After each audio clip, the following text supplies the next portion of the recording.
안녕하세요. 오늘도 사연살롱을 찾아주셔서 감사합니다. 뒤늦게 화장품 사업에 뛰어들어 조그만 회사를 운영하고 있는 40대 워킹맘이에요. 제가 이토록 열심히 고군분투할 수밖에 없는 이유는 남편이 투병 중이기 때문이에요.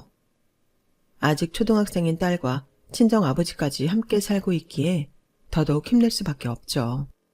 이렇게 말씀드리니 제 생활이 너무 궁핍해 보이나요? 딱히 그렇진 않아요.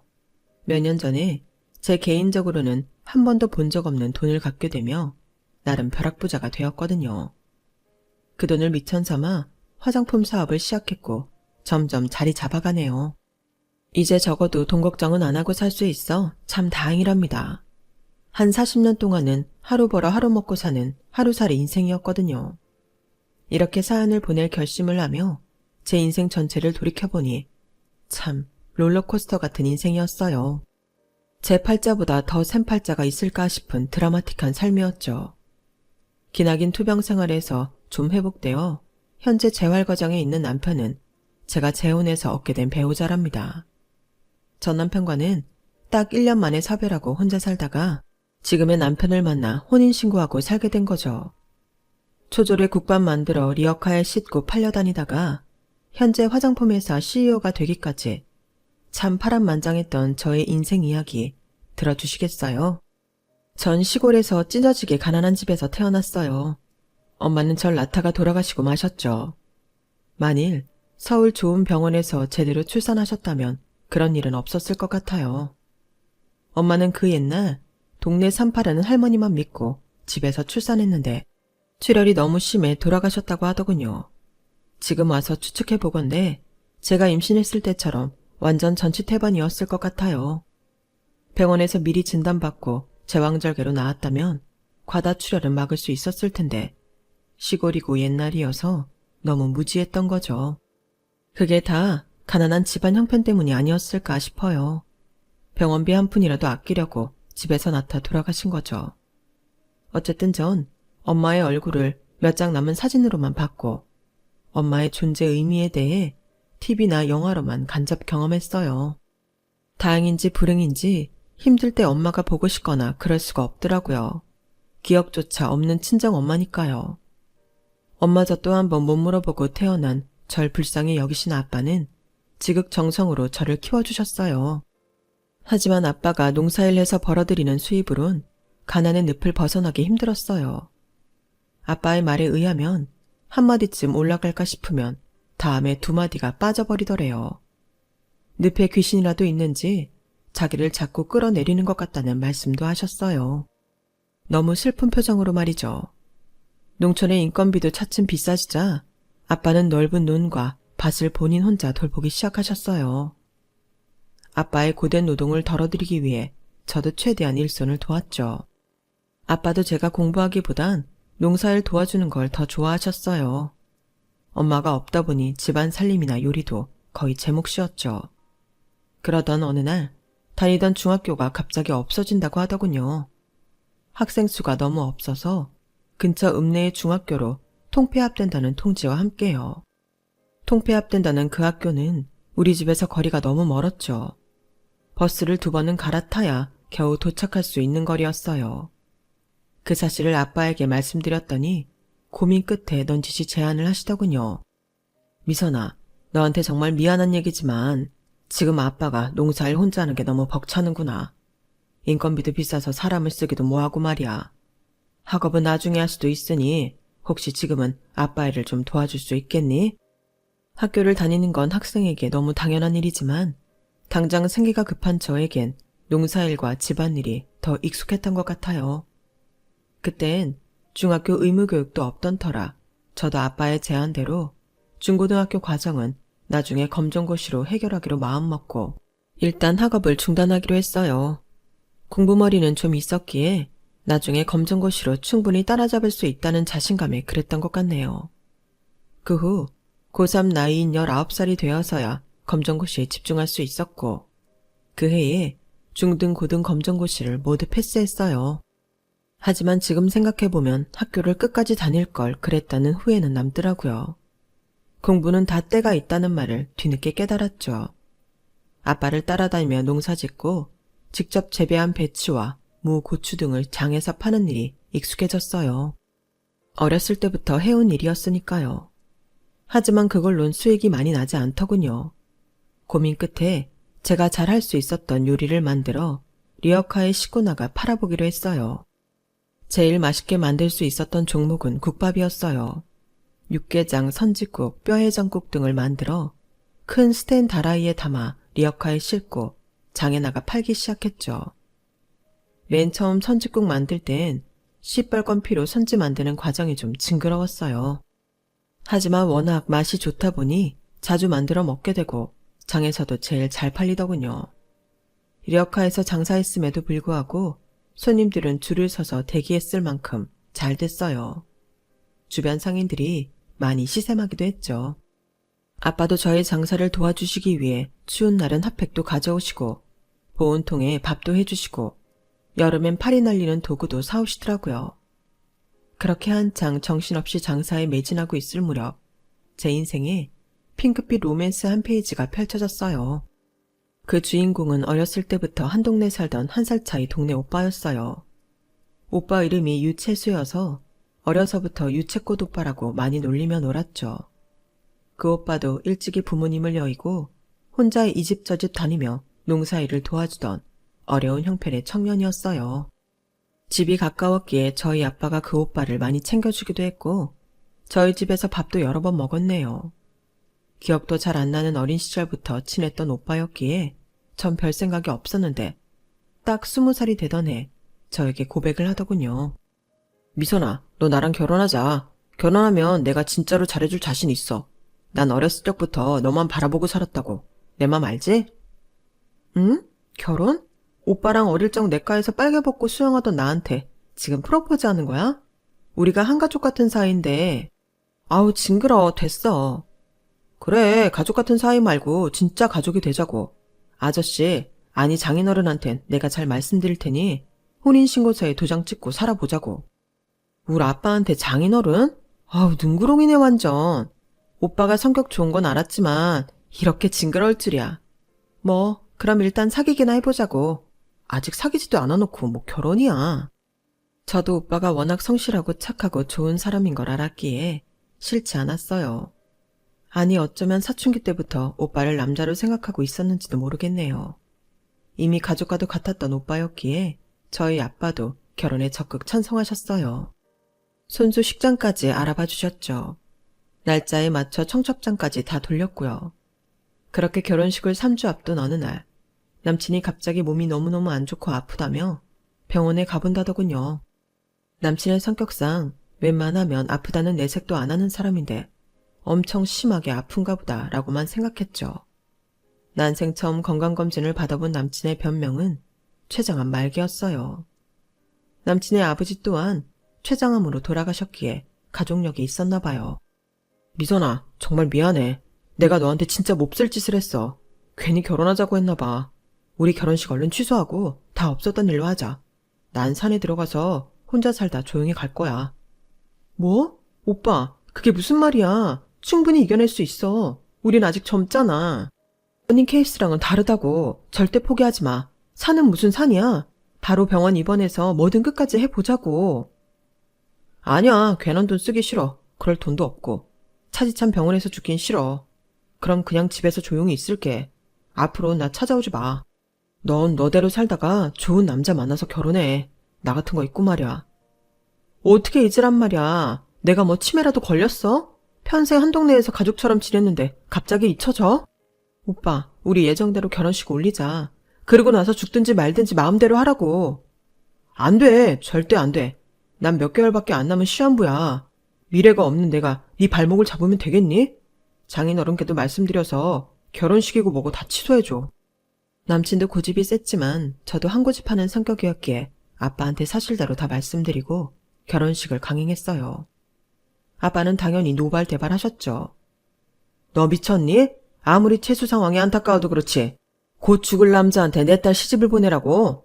온 동네방네 곧 과부 될 사람입니다. 라고 광고하라고. 아빠, 채수 오빠는 친오빠나 다름없잖아요. 아빠 말대로 곧 죽을 사람이라면 그 사람 가는 길을 최대한 외롭지 않게 해주고 싶어요. 얼마나 불쌍해요. 난 아빠라도 계시지만 채수 오빠는 어려서 부모 다 잃고 혼자 고아처럼 자랐잖아요. 아빠도 아들처럼 생각하잖아요. 네? 아무리 뭐라 해도 내 딸이 가장 중요하다. 난 이 결혼 절대 반대다. 정하고 싶거든. 니네끼리 식을 올리든지 말든지 하고 난 참석 안 할란다. 아빠는 당연히 완강히 반대하셨어요. 저도 아빠의 마음을 이해 못하는 건 아니었지만 채수 오빠를 쓸쓸히 혼자 가게 하는 건 아닌 것 같았어요. 오빠는 제게 미안하다면 결혼식을 원치 않았지만 제 뜻이 정 그러하다면 혼인신고를 하지 않고 우리끼리 결혼식을 하는 정도로만 진행하자고 하더군요. 우린 딱히 종교인은 아니었지만 동네 작은 교회 마당에서 식을 올릴 수 있었어요. 친구들만 몇 명 참석해서 눈물 콧물 다 빼며 축하해 주었죠. 저 멀리 한 3초간 저희 아빠 얼굴이 보이더군요. 장소를 어떻게 아셨는지 아주 멀리 나무 뒤에서 살짝 보고 계시더라고요. 저와 눈이 마주친 아빠는 그대로 뒤돌아 터덜터덜 걸어가시더군요. 그때 아빠의 뒷모습을 아직도 잊을 수가 없네요. 참 가슴이 미어지는 순간이었어요. 혼인신고는 안 했지만 남편이라 생각하고 병수발을 든 지 1년 만에 채수 오빠는 하늘나라로 가버렸어요. 장례식도 아주 간단히 치르고 채수 오빠와 살던 빈집에 와서는 펑펑 울었네요. 우리 아빠도 엄마 돌아가셨을 때 이렇게 마음이 아팠겠지 라는 생각도 들었고요. 들판에 잡초처럼 자랐던 전 한 일주일 정도 시리에 빠져있다가 툭툭 털고 일어나야만 했어요. 당장 제 앞가림을 해야 했으니까요. 다시 아빠와 살던 집에 들어와 국밥을 끓여 리어카에 싣고 장에 나가 팔기 시작했죠. 요리는 참 잘했던 제 손맛 덕분인지 손님들은 또 북적이더군요. 시장에서 제 리어카 앞에만 사람들이 몰려드니 가게 상인들 중 예전처럼 절 시샘하는 사람도 생겨났어요.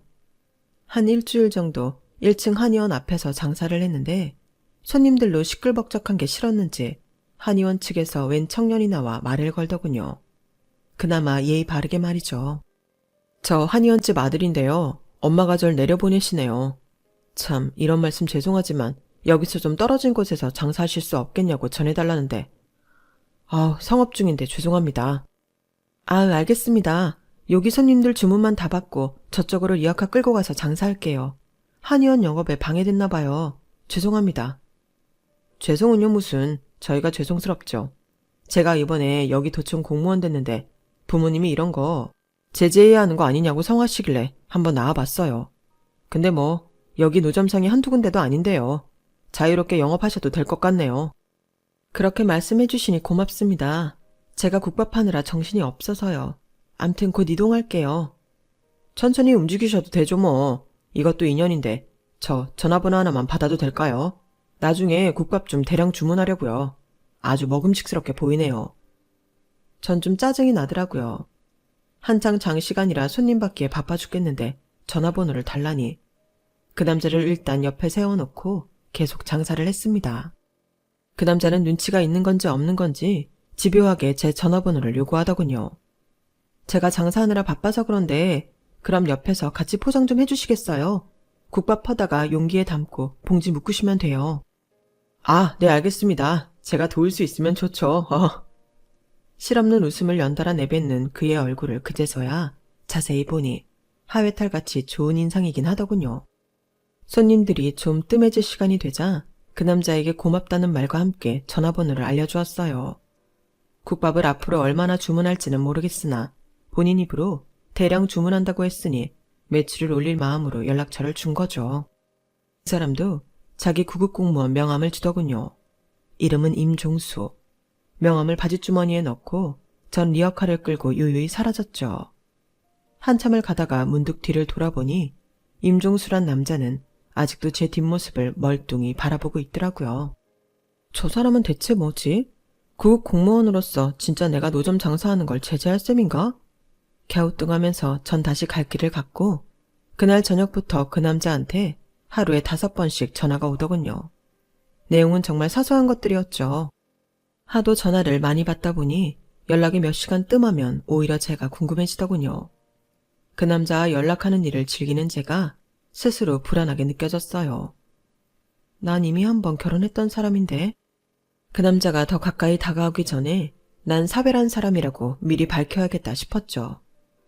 저 종수씨, 처음부터 말씀드렸어야 하는데 전 1년 전에 남편과 사별한 사람이에요. 다니던 중학교도 폐교돼서 그냥 초졸로 중고등은 검정고시 받고요. 혹시라도 절 여자로 생각하시는 거면 저보다 훨씬 좋은 조건의 여자를 찾는 게 빠르실 것 같네요. 괜히 시간 낭비하지 마시고요. 아, 그랬군요. 이별의 상처가 있는 사람이 더 성숙할 수 있죠. 그런 거 저한텐 하나도 안 중요해요. 초졸이어도 중고등 검정고시 봤으면 고졸이네요 뭐. 그냥 성실하게 열심히 사는 모습이 보기 좋아서 미선 씨를 여자로 좋아하는 거예요. 아, 물론 외모도 제 스타일이긴 하고요. 그냥 가볍게 한번 만나보면 안 될까요? 한 3년만 사귀어보고 내가 싫으면 그때 날 차도 돼요. 그렇게 우린 정식으로 사귀게 되었고 그동안 저는 모은 돈으로 국밥집 가게를 오픈하게 되었어요. 춥고 덥고 비오고 눈 오는 노점 장사를 벗어나 따뜻한 점포에서 장사할 수 있다는 게 얼마나 행복하던지요. 남친과 사귄 지 3년 되는 날, 남친은 제게 조그만 실반지와 함께 결혼하자는 프로포즈를 하더군요. 나만 믿고 따라와줘. 미선이 인생 앞으로 내가 책임질게. 혹시나 어려운 일이 닥쳐도 우리 포기하지 말고 끝까지 함께 헤쳐나갑시다. 우선 너무 고맙고 나도 자기를 사랑하는 마음은 똑같지만 자기네 한의사 집안에서 나 같은 며느리를 좋아하실까? 어디 한번 해보자고. 시도라도 한번 해보고 걱정하는 게 낫지 않을까? 하지만 잊지 말아줘. 난 무슨 일이 있어도 미선이랑 결혼하는 거 절대 포기 안 한다는 거. 지방이었지만 유명했던 한의원 원장이신 남친 아빠와 부잣집 사모님이었던 남친의 엄마는 당연히 절 반대하셨어요. 남친이 아주 구체적으로는 전달을 안 해줬지만 대충 둘러대는 말을 들어보니 심하게 반대하시는 것 같더군요. 남친의 마음고생과 스트레스가 엄청났던지 대상포진까지 걸리더라고요. 속상한 마음을 갖고 장사를 계속하던 어느 날 귀금속을 온몸에 치렁치렁 달고 있는 아주머니가 우리 국밥집에 왔어요. 네가 김미선이야? 네가 우리 아들 그렇게 꼬셔댄 거야? 지금 우리 귀한 아들이 대상포진까지 걸려가지고 골골대고 있다고. 식음을 전폐하고 말이야. 고작 너 같은 가난하고 보잘것없는 버러지 때문에 내 아들이 이렇게 마음고생을 해야 돼? 종수씨 어머님이시군요. 일단 좀 앉으세요. 언성 낮추시고요. 식사 중인 손님들 놀라시겠어요. 너, 이 남자 저 남자한테 몸 함부로 굴리고 꼬리치고 다니는 여우 아냐? 듣지 않니 유부녀였다며? 너 혼자 있는 거 맞아? 애 딸린 유부녀 아니냐고? 이게 지금 무슨 말씀이세요? 전 남편은 췌장암으로 결혼한 지 1년 만에 저 세상으로 갔다고요. 자세히 알지도 못하면서 남의 애기 막짓가루도 되는 거예요? 남친 엄마가 뭐고 계속 이런 식으로 장사 방해하면 경찰 부를 거예요. 경찰? 불러라 불러. 나도 널 경찰에 신고해서 아주 감옥에 가둬놓고 영영 못 나오게 하고 싶은 심정이다. 내 아들 더 이상 못 꼬시게 말이야. 김비서 다 풀어놔버려. 남친 엄마는 뒤에 까만 정장 입은 남자를 불렀어요. 그 남자는 갑자기 자루에서 웬 쥐들을 식당에 풀어놓는 거 아니겠어요? 전 너무 놀랐죠. 손님들도 혼비백산하여 다 도망가 버리고 있던 쥐들도 다 내쫓았어요. 정신 차리고 보니 남친 엄마와 그 비서는 떠나고 없더군요. 저는 그제서야 펑펑 울며 남친한테 전화했어요. 세상에 어떻게 이런 일이 있을 수 있어? 내가 싫다고 글쎄 우리 국밥집에 와서는 쥐를 풀어놓고 난리를 치고 가잖아. 뭐? 그게 무슨 말이야 미선아. 구체적으로 얘기해봐. 대체 누가? 누구긴 누구야. 자기 엄마지. 내가 싫으면 차라리 날 때리고 가지. 왜 영업을 방해해. 우리 집 손님 다 끊기면 어쩌라고. 우리 엄마가? 아 정말 미안해 미선아. 내가 당장 거기로 갈게. 기다려. 달래주러 온 남친한테 당장 당신 엄마 경찰로 고소하겠다고 으름장을 놨지만 실제로 그렇게 하지 못하겠더군요. 대상포진으로 골골대는 남친이 무릎 꿇고 싹싹 빌었기 때문이죠. 우리는 그날 밤새 국밥집에서 서로 부둥켜 안고 엉엉 울다가 날이 새버렸습니다. 제발 헤어지잔 말은 하지 말아달라는 남친의 신신당부와 함께 말이죠. 그렇게 질긴 인연을 끊어내지 못하고 찜찜한 마음으로 사귀고 있던 어느 날 국밥집으로 웬 무당 같은 사람이 들어오더군요. 국밥집에서 국밥 주문은 안 하고 그 무당은 제 얼굴을 뚫어지게 쳐다보다가 한마디 건네더라고요. 수풀이 보인다 수풀이 보여. 그 사람과 엮였다간 너도 죽고 네 아빠도 다 죽어. 네? 그게 무슨 말씀이세요? 무당하시는 분이에요? 수풀이 보인다뇨. 지금 가깝게 지내는 사람이 수풀림자 아냐? 맞아요. 한자로 수풀림자 쓰는 임시성을 가진 남자친구랑 사귀고 있어요. 근데 그게 어쨌다는 거죠? 대체 누가 죽는다는 거예요? 옳거니 그 임시 남자랑 사귀고 결혼까지 하게 되면 너와 네 아빠 다 죽게 될 거야. 명심해. 그 말을 끝으로 무당은 유유히 국밥집을 나갔어요. 전 벙쪄서 한동안 출입문만 바라보고 있었죠. 너무 찜찜하더군요. 남친한테 말해볼까 하다가 괜히 서로 마음 상하는 일이 될까봐 저 혼자만의 비밀로 간직하고 있었죠. 몇 달 후 남친과 모처럼 호프집 데이트를 했어요. 동네에서 멀리 떨어진 곳은 아니었지만 처음 가보는 호프집이었죠. 가서 잘 마시고 계산하려고 나가는데 계산대 앞에 그 무당이 있는 거예요. 전 화들짝 놀랐고 그 무당 같아 보이던 여자도 엄청 놀라더군요. 아줌마, 무당 아니셨어요? 호프집도 같이 운영하는 거예요? 아니, 저기 참 이런 말 그렇지만 저번에 한의원에 진찰받으러 갔다가 한의사 선생님께서 돈 좀 쥐어주시면서 무당 역할 좀 해달라고 그러시길래 미안해요. 젊은 사람한테 괜히. 이번엔 한의사이신 남친 아빠가 꾸며낸 일이더군요. 아주 남친 엄마 아빠가 절 남친에게서 떼어내려고 지극정성이셨죠. 전 실소가 터졌고 영문을 몰라 하던 남친에게 있는 그대로 다 말했어요. 제가 그 가짜 무당 때문에 했던 마음고생까지 말이죠. 남친과의 관계를 다시 생각하고 또 생각하니 도저히 이대로 결혼까지 진행하는 건 무리라고 판단이 되었어요. 제가 남자 쪽 부모라도 저 같은 딸내미한테 장가 보내기엔 참 아까운 아들이라 생각됐거든요. 흔히 말하는 조건면에서 말이죠. 남친도 진지하게 다시 부모님께 말씀드려보겠다고 하더군요. 마지막으로 말씀드리고 결단 내리겠다고 말이죠. 전 그 결단 내리겠다는 말을 저와 헤어지겠다는 의미로 받아들였고 마음의 준비를 하고 있었어요. 날도 어김없이 국밥집 장사를 마치고 셔터를 내리고 있었죠. 그런데 남친이 웬 여행 가방 2개에 짐을 바리바리 싸들고 국밥집으로 오더군요. 이게 다 뭐야? 짐 나온 거야? 결단 내렸어. 부모님과 연 끊고 자기랑 결혼하기로. 그 결단이란 게 그런 의미였어? 난 나와 이제 헤어지겠다는 결심인 줄 알았지. 내가 미선이랑 왜 헤어져? 나한테 그럴 이유는 없어. 결혼해서 평생 살맛대고 사는 건 나지. 우리 부모님이 아니잖아. 모든 거 다 포기하고 나왔어. 내가 아빠 성격 닮아서 둘 다 워낙 강성이라 한다면 하는 성격이거든. 아빠가 호적판다고 이제 아들 아니라고 하셨으니 그런 줄 알아야죠 뭐. 천륜이 그렇게 쉽게 끊어지는 인연이야?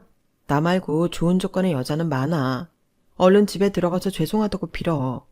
우리 한 몇 개월만 안 봐도 금세 잊혀질 거야. 아니, 그렇지 않아. 자기 모아놓은 돈 얼마 있어? 나? 한 5천 정도 있어. 가게 보증금이랑 인테리어 때문에 5천 정도만 남았네. 근데 왜? 난 부끄럽지만 공무원 월급이 박봉이라 2천 정도 모았어. 우리 둘이 합쳐 7천이니 얼른 혼인신고하고 부부 대출 받아서 한 1억짜리 투룸 빌라라도 사자. 거기서 신혼 시작하면 되잖아. 벌써 그런 계획까지 짜온 거야? 내가 이 상태론 편히 결혼 생활 못할 것 같아서 그러니 다시 생각해 자기야. 응? 난 괜찮아. 날 떠나도 좋아. 좋긴 뭐가 좋아. 됐고 가게에 창고방 하나 있지? 우선 거기서 살게. 내일 말끔하게 하고 장인어른 뵙고 인사드리자. 신혼집은 천천히 찾고 말야. 아참, 혼인신고는 내일 당장 하자. 그의 머릿속엔 계획이 다 짜여 있었고 남친이 하자는 대로 전 졸졸 따라다니며 우리의 신혼은 시작되었어요. 친정아빠는 사돈이 반대한다는 사실에 마음 아파하면서도 사위감 하나는 무척 마음에 들어 하셨죠. 진짜 아들처럼 참 예뻐하셨어요. 우리 임사해 주려고 내가 시어머니들한테 부탁해서 산삼한 뿌리 캐왔어. 얼른 들게 놔. 그냥 물에 씻어서 뿌리채 먹어버려. 그게 최고라네. 아니 아버님, 이 귀한 산삼을 엄청 비쌌을 텐데 왜 저한테 이걸 주세요? 아버님 드세요. 전 젊으니 괜찮습니다. 아냐, 내 이 시골집이며 논이며 밭이며 다 팔아서 자네한테 바치고 싶을 만큼 너무 고마워 그래. 못난 애비 때문에 고생만 한 내 딸을 걷어줘서 진짜 감사하네. 미선이 낳다가 저 세상으로 가버린 미선이 엄마도 하늘에서 우리 사유 보면 얼마나 기뻐할지 눈에 선하구만. 전 친정아빠가 우는 모습을 태어나서 처음 봤어요. 그토록 씩씩하고 한없이 다정하던 아빠가 사위 앞에서 기쁨의 눈물을 흘리다니 저도 덩달아 울음이 터져버렸어요. 우린 혼인신고 후 결혼식을 생략하고 그 돈으로 제주도 신혼여행을 떠났어요. 거기서 허니문 베이비가 생겼고 뱃속에 우리 딸 덕분에 더없이 행복한 나날을 보내고 있었죠. 우리 쪽 식구들이 이렇게 행복에 취해 있을 무렵 시부모님께서 중국으로 이민을 가신다는 소식을 들었어요. 하나뿐인 아들을 끔찍이 여겼던 시모는 남편과의 인연을 끊지 못하고 가끔 연락을 주고받던 모양이었어요. 갑자기 웬 중국 이민이야? 원래 생각하고 계시던 거였어? 우리 아빠가 한의사이니 본토에 가서 제대로 배우면서 의술을 펼치고 싶다는 생각을 많이 가지셨었지. 이제 한국에서 돈을 벌 만큼 벌었으니 노년에는 본인의 원래 꿈을 이루고 싶으셨나 봐. 자기 많이 아쉽겠다. 어머님도 많이 섭섭하실 테고. 이제 내놓은 자식인걸. 아빠는 워낙 매몰찬 성격이라 날 평생 안 보실 테고 엄마는 가끔 외동아들인 날 그리워하시겠지. 남편은 얼른 이 대화를 마무리하고는 자리를 떠나더군요. 그의 얼굴에서 슬픔이 엿보였어요. 다 제 탓인 것만 같아 미안했죠. 남편은 아주 유복하게 자랐지만 특이하게 매우 검소하더군요. 하지만 딱 한 가지, 본인 취미인 오토바이에는 열과 성을 다했죠. 위험하다고 타지 말라고 했지만 유일하게 오토바이 타는 것에 대해선 남편과 협상이 안 되더군요. 그날은 우리 식구끼리 조촐하게 우리 딸 생일 파티를 해주려던 참이었어요. 남편은 우리 식구끼리의 파티지만 그래도 분위기를 내기 위해 한 15분 거리의 펜시점에서 파티용품을 사오겠다며 오토바이를 타고 나갔죠. 친정아빠와 우리 딸 미라 그리고 전 분주히 준비를 하며 남편을 기다렸어요.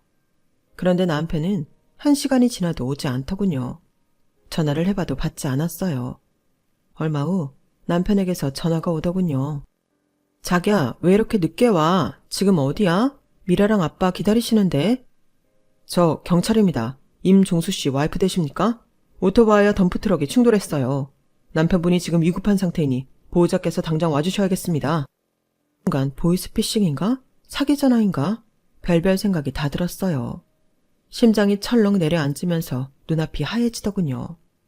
떨리는 목소리와 손을 부여잡고 친정아빠에게 자초지종을 설명했어요.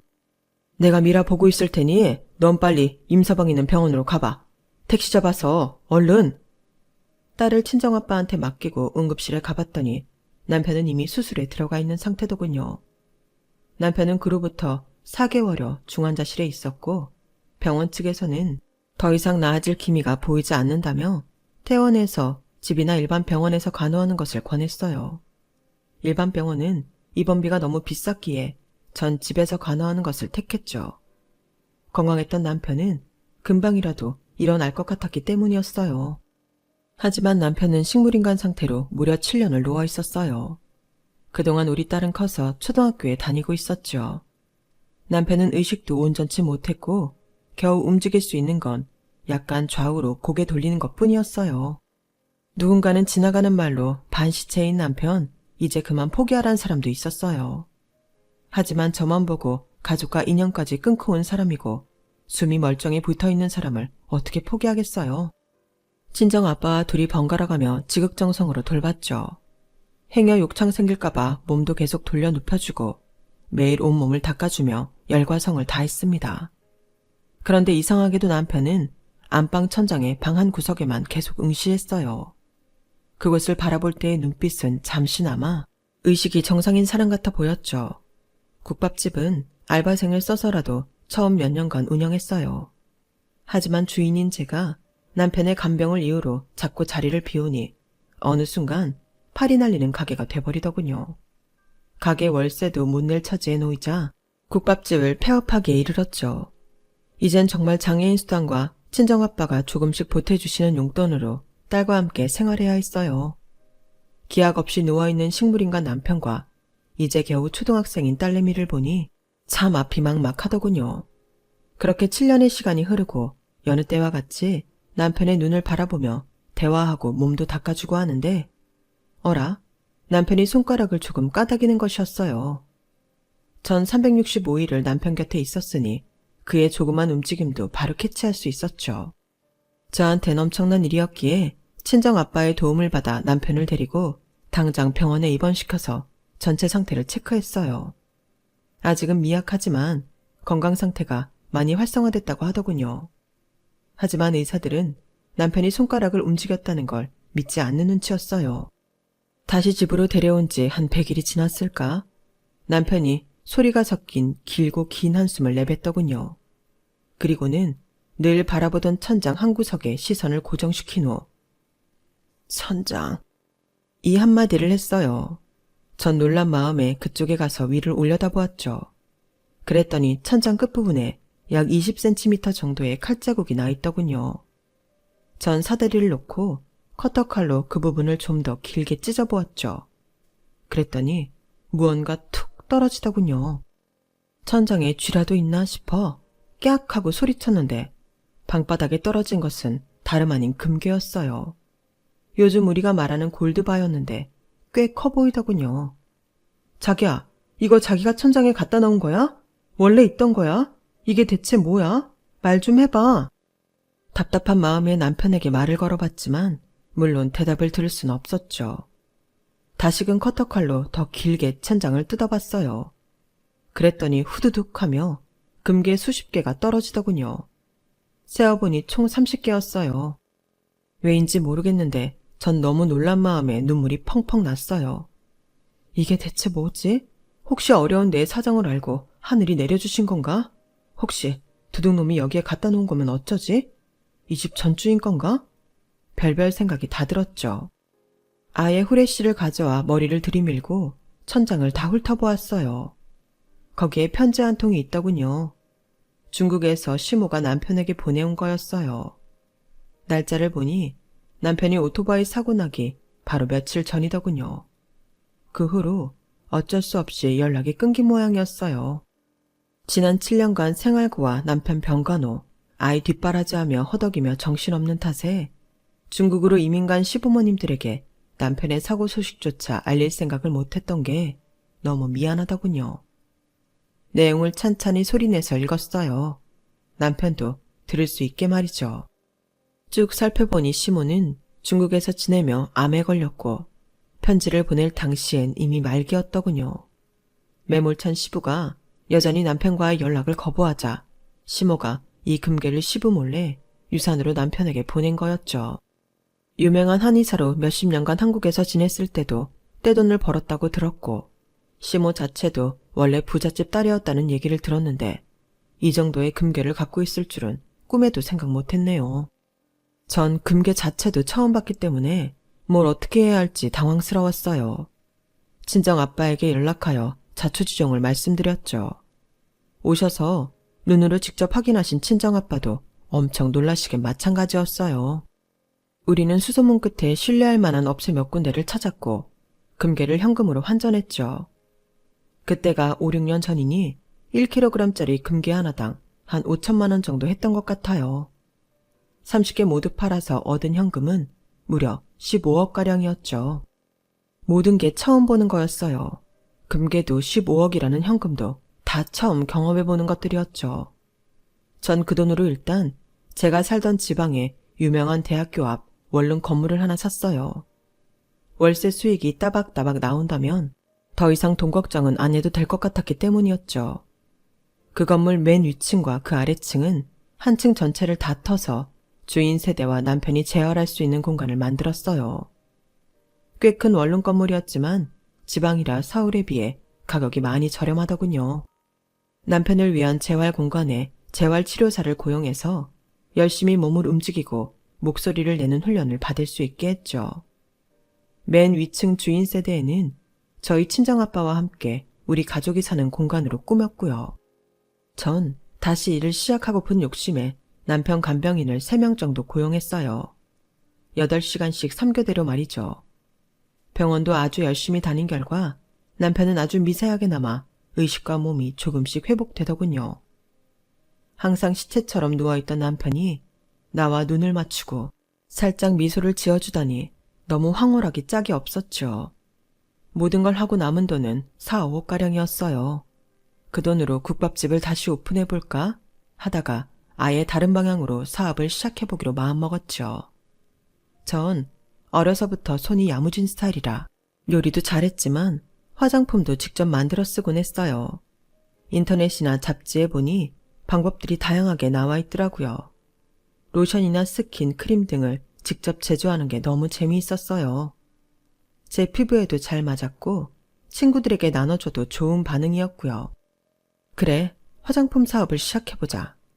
저의 모토는 본전을 잃지 않는 사업이었어요. 절대 무리하게 사업 확장하지 않고 사업 시작한 내가 끝까지 마무리 짓는다는 다짐을 갖고 시작했죠. 처음엔 사장인 저와 회계 보는 직원, 마케팅 경력 직원 이렇게 3명으로 시작한 회사가 지금은 직원 30여 명의 튼튼한 중소기업으로 거듭나게 되었어요. 도청으로부터 중소기업 상도 받고 작년에는 클렌징 오일 쪽이 대박이 터져서 매출이 급상승하여 직원들 모두 행복한 비명을 지르고 있답니다. 사장인 저는 지금 이 모든 상황이 행복하고 감사할 따름입니다. 맨 처음 투자했던 5억의 돈은 지금 3, 4배로 불어나 있네요. 이 정도면 저 재테크 잘한 거 맞겠죠? 앞으로 사업도 열심히, 가정에도 충실한 워킹맘이 될 계획입니다. 남편에게도 늘 스윗한 와이프가 될 테고요. 남편은 지금도 피땀 흘리며 재활치료에 한창이에요. 7년을 누워있던 사람이 조금이나마 움직이고 있다는 게 참으로 기적 같네요. 하늘이 주신 이 기회를 놓치지 않고 잘 활용하여 평생 행복하게 살아갈 생각입니다. 지금까지 롤러코스터 같던 제 인생 이야기를 들어주셔서 감사합니다. 들어주신 모든 분의 삶에도 좋은 기운들이 가득하길 바랍니다. 여러분, 사연 댓글에 응원과 현명한 조언 부탁드려요. 좋아요와 구독은 저에게 큰 힘이 됩니다. 오늘도 좋은 일 가득하세요.